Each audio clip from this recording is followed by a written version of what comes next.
This song is called Year of the Rabbit, which 2023 is, if you follow the Chinese zodiac. So was 1975 when I was born. So somebody told me that the next year of the rabbit was going to be my year. And here we are on September the 1st. And I'm happy to report that it's been a good one so far. It's the year of the rabbit tonight. Fear of his head, it won't win another fight. I'm tired of shaking the shell of the leaves. Wanna make across the field. Wanna find me a reason to believe. Then leave it all right here. In the year of the rabbit.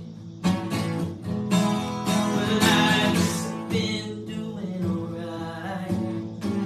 Pursuing the dream that seems to be going inside. Well, I've got a feeling that the best is around the bend. There's some healing and some rest and some good. I'll be on the mend. I'm gonna get myself crystal clear in the year of the rabbit. Now sing it if you know it.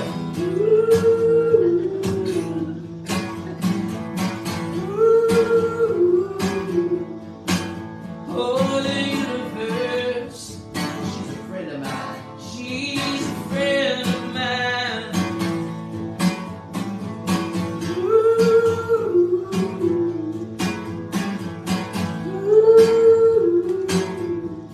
You know the universe, she's been a friend of mine. Oh, we go back a long way. She takes me back in time to the year of the rabbit. Now if I was better at guitar, I'd do like a little guitar lead right here, like kind of a Johnny B. Good kind of thing, but I'm not that really good. I'm actually pretty impressed I can hit that high falsetto note this early in the morning. I'm gonna stop the song just to like talk about it for a minute, but I decided to do it during this section. I usually don't sound like that at 7:45 in the morning. Well, I woke up early and bright. Coming through the blinds, laying on your skin with some golden rays of sunlight. Then I saw the green, red, yellow, blue, and black. You had 11 tattoos from the Chinese zodiac. Said something's missing here. It's the year of the rabbit.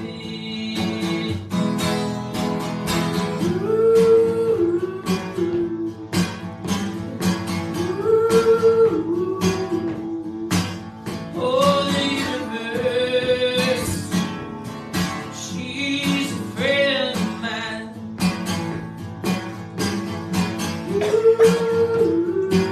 It'll make you feel good if you do it.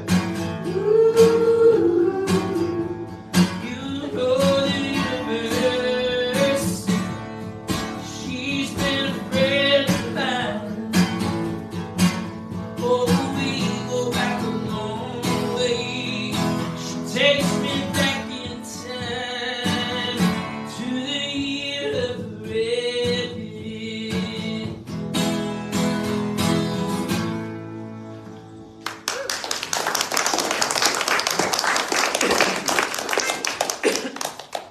Well, good morning. My name is Wyatt, and I'm from Hiawassee, Georgia, just about 20-minute drive from here. If you're not familiar with the area, I'm assuming most of you from out of town coming here to take classes. Is that right? Well, thanks for coming and hanging out with me before breakfast. I hope you've had a wonderful week, learning stuff and creating things and making things, building something you didn't know you could do. You probably learned something about yourself this week, and hope a song I wrote back in 2015, and I would say that it's my most popular song, if popular is a word, when you compare it, when you put it in the same sentence as me, my name. This is a song called Train Track that, actually the story behind it is very interesting. I wasn't raised by my mom, but she was always around, and as a grown-up, you know, I had to, you know, I was kind of like her caretaker for the most part. She was a vet, and unfortunately took advantage of the VA system in their excessive free medicine program that they did. And so I was always taking her back and forth. She was a hypochondriac, actually, and I was always taking her back and forth to the VA. And one time we were on a long drive, and my mom didn't talk about herself a lot. She really didn't share any stories about our younger years. And, you know, I was raised by my grandparents, and there was a lot of questions of like, when did we go to live with them? It was, you know, just kind of a lot of kids have to deal with that. You know, a lot of kids that are raised by grandparents, you know, they don't really know the history of their parents, so to speak. And my mom sure as heck didn't talk about her past very much. And so those long car rides was usually spent listening to music. We liked the same kind of music, and, you know, finding the same places to go shopping or something, like a thrift store or something. We would look for places like that on a long drive. Well, we were driving in the car, and we went over this abandoned railroad in North Georgia somewhere, and there was a lone caboose car sitting there, and she said, we was like silence, and she said, well, there's something you don't see every day. A train sitting on a train track. And I did the same thing you're doing. I chuckled. I go, well, where else are you going to see a train, Mom? And she's like, and she kind of paused a minute, and the poet in me listened to these words that came out of her mouth and thought, wow, that's very poignant. She said, kind of in a very melancholy voice, she said, well, a train is usually running off and leaving you, or you're having to wait on it to get out of your way. And I was like, it like hit me with a ton of breath. I was just like, wow, that's very poignant. And I was like, this is a metaphor. She's using this as a metaphor for something that she's thinking about. This train is reminding her about something, this rustic caboose. And so we got to talking, and that kind of started like an hour-long conversation back home. She started opening up about her past and growing up in Stockbridge, Georgia, right outside of a railroad track, close to the house. And my granddaddy was always yelling at his kids to get out of the railroad track, because his sister was actually killed by a train, something I didn't even know when he was 10 years old.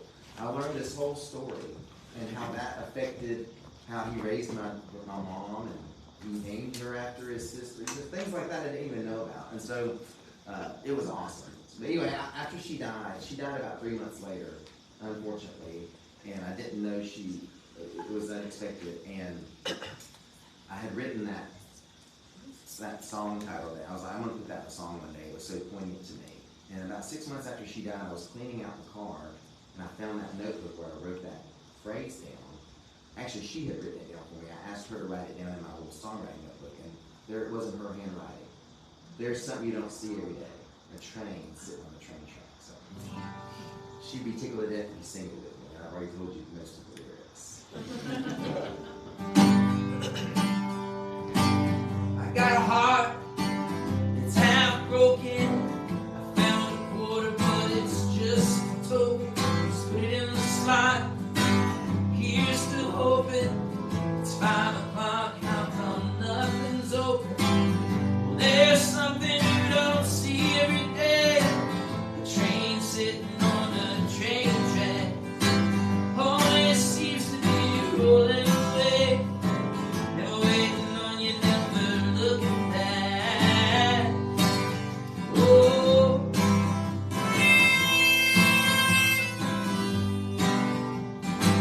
backstage at Eddie's, she heard me singing.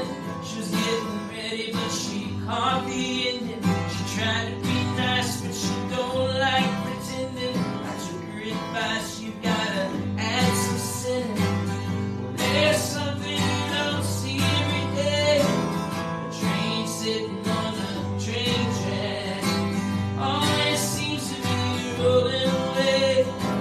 Never waiting on you, never looking back. Oh,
recording an album. Just started, broke ground on it this week. And if you like what you hear today and want to hear more, I'm giving away my CDs. You just gotta find yourself a CD player. I sell those, but my CDs are free. So anyway, behind you as you walk out, please take advantage of the free CDs sitting over there. And I'm recording a new one, and I had all the songs picked, and then I wrote this song. So I had to bump a song because I really wanted to record this new song that I wrote. And I wrote this on a car ride from Nashville, Tennessee to Champaign, Illinois on the 4th of July. I was driving up there to play a festival. And it's called You Had It All. Look, that's not tunes. Sorry, that's not the tuning that I wanted to do for that song. I don't do alternate tunings, but I do a lot of out of tunings. Let me see why that song comes off. Did anybody take a music class this week? Oh yeah, what was the class? Finger picking. Oh, okay. Well, I'm gonna finger pick on this one, but it's my own style. But I made that up. So don't judge me. That up too.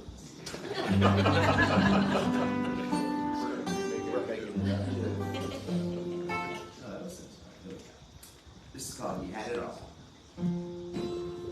There's a little humming place where the violin plays in, but I can't do two instruments at once.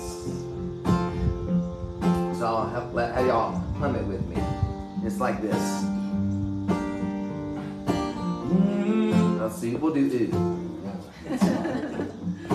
ooh.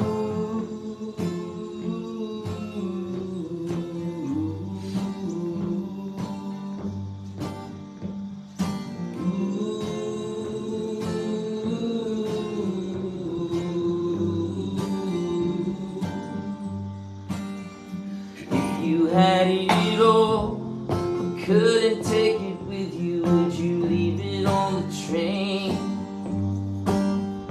If you had it all, would that fire burn within you like a keeper of a flame? If you had it all and there was more I could give you, would you come back again? What if you had it all, couldn't take it with you?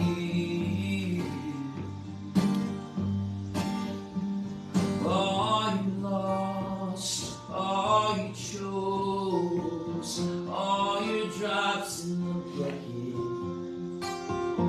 All the research shows when you get there, they make you empty your pockets. Stand in a big long line, read the sign, it says, oh, you can't take it with you.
Sign, it says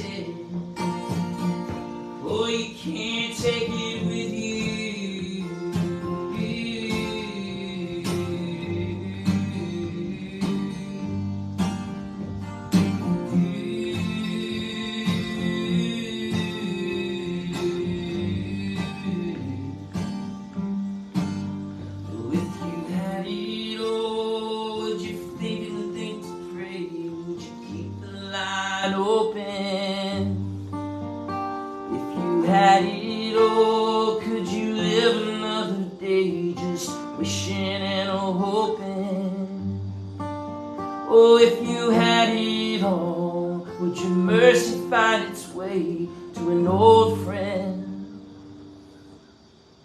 What if you had it all, couldn't take it with you? If you had it all, if you had it all, you had it all, you had it all, you had it all.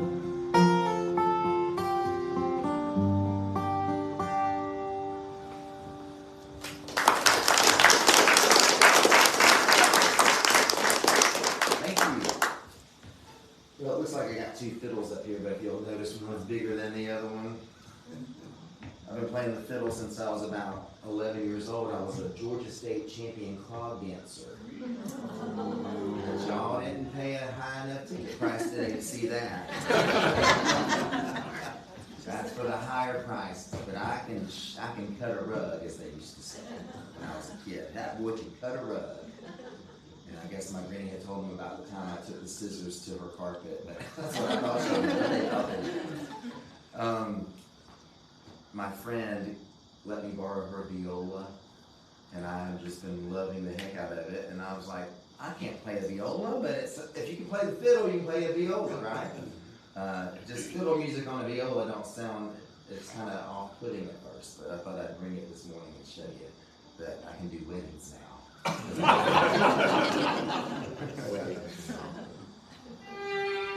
Let's see here. I just love that deep sound. Here's a song I wrote called The Battle of Middle String Mountain.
was the week before.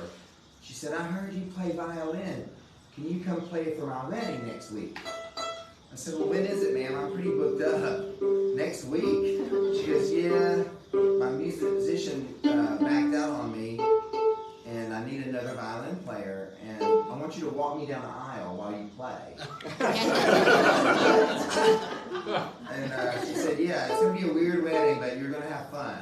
That's what she said. And I said, well, she goes, do you have any like original music that you've written? And I said, yeah, I actually have a couple of songs, and I was going to play that one. And so I was like, well, I'll change it to The Wedding of Metal String Mountain instead of The Battle of Metal String Mountain. And then she called me 2 days before Valentine's Day and said, I can't afford you. We're just going to have to elope. We're not going to pay for any wedding. Our money fell through, so I'm going to wherever they went to. I said, really?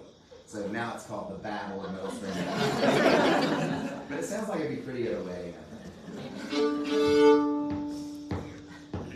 I grew up playing fiddle on the back porch in Hiawassee, Georgia, listening to all these old men. I never really had a lesson. But now I teach here at the folk school for the Appalachian, the JAM program, the Junior Appalachian Musicians. And we're getting ready to kick that back off in a couple of weeks, giving lessons to students who want to learn how to play old-time fiddle, banjo, guitar, and those old-time songs. And it's a real joy to work with those students and be a part of the culture here at folk school.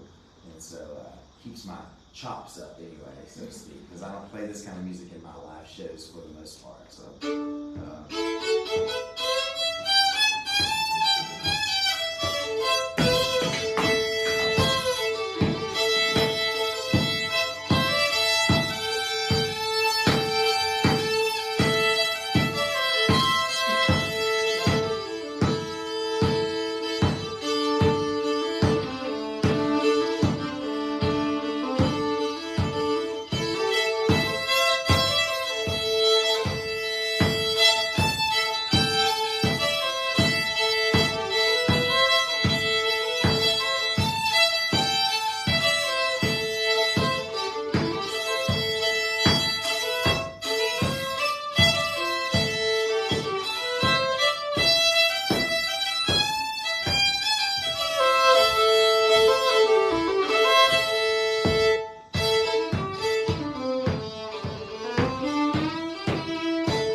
Do a little moonshine song. Can y'all handle that?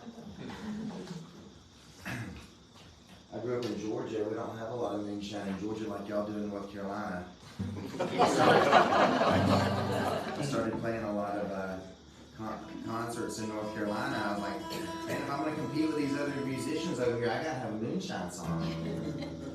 And so I never had moonshine before until I went up to the Nantahala Gorge one year. I was camping with some buddies and went to the Nantahala Brewery where I used to play shows all the time, and they they really had a nice stage for music, and as you walk in the brewery, they had all these posters of past shows.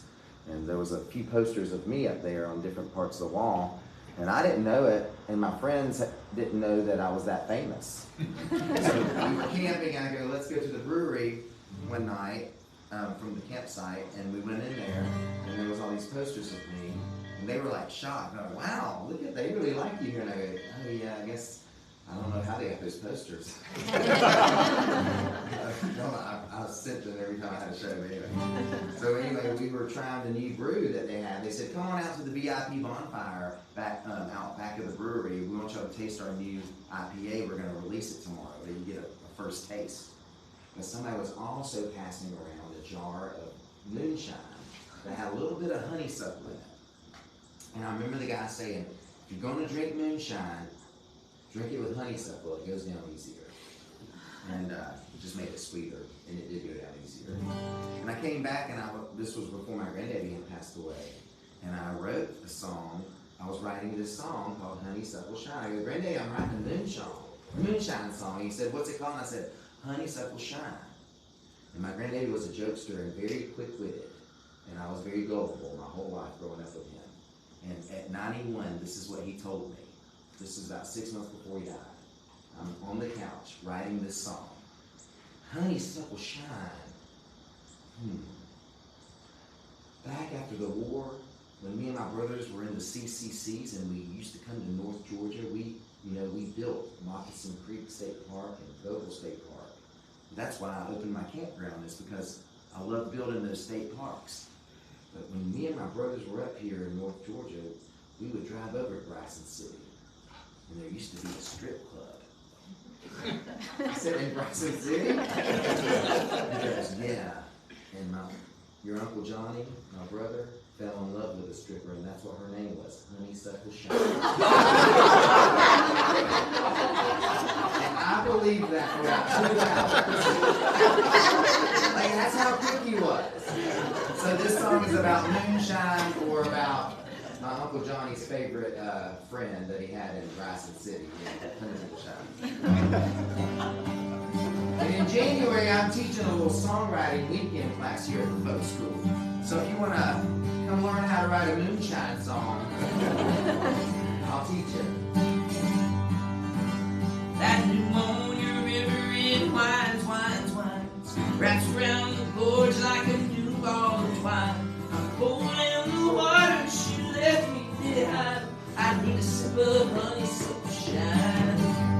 Oh, honeysuckle shine, honeysuckle shine. Can you get her off my mind? All the tears I'm crying will water down the wine. I need some honeysuckle shine. Be home and taste good. Don't it, y'all? Yeah!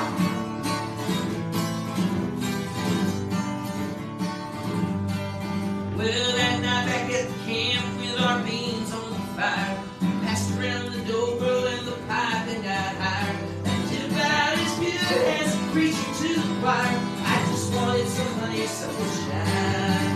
Oh, honeysuckle shine, honeysuckle shine. Can you get her off my mind? All these damn tears, they're floating in my beer. I need some honeysuckle shine. Be home. Tastes good, don't it, y'all? This is what I usually say to my nephews when I sing this song. You should be drinking. No drinking. This song is about a stripper. Stay away from that alcohol. Well, that rain on my tin, it won't cut me any slack. I was up all night dreaming just how to get her back. Reached for the jar that was empty in my pack. Drank all my honeysuckle shine. Everybody, honeysuckle shine, honeysuckle shine. Can you get her off my mind? Tears taste like rain when it's mixed with that champagne. I need some honeysuckle shine. Oh, honeysuckle shine, honeysuckle shine. Can you get her off my mind?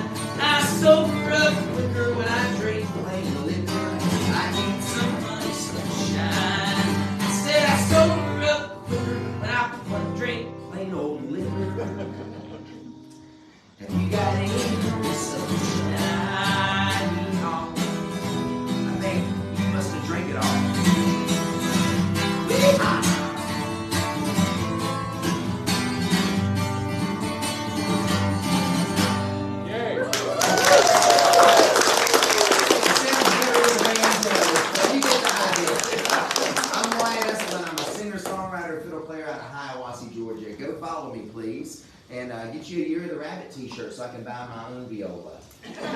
Thanks for your support.